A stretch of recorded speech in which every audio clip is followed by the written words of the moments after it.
Bonjour à tous et bienvenue dans ce nouveau rendez-vous histo où on va se poser la question pourquoi un dôme ici à la coupole.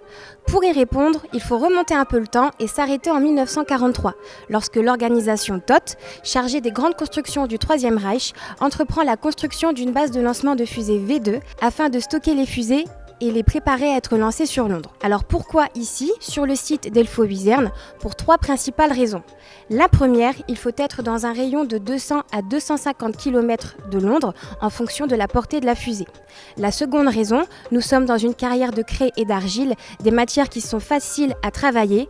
Et enfin, la troisième raison, il y a de très bonnes liaisons ferroviaires qui permettent d'acheminer directement depuis l'Allemagne les fusées V2. C'est en 1943 que commencent les travaux au niveau des galeries souterraines. Et c'est seulement quelques mois après qu'est entrepris la construction d'un bouclier, un immense dôme avec 55 000 tonnes de béton armé. Mais très vite, la résistance locale va se rendre compte de la construction d'un chantier anormal sur le site d'Elfo-Wizerne.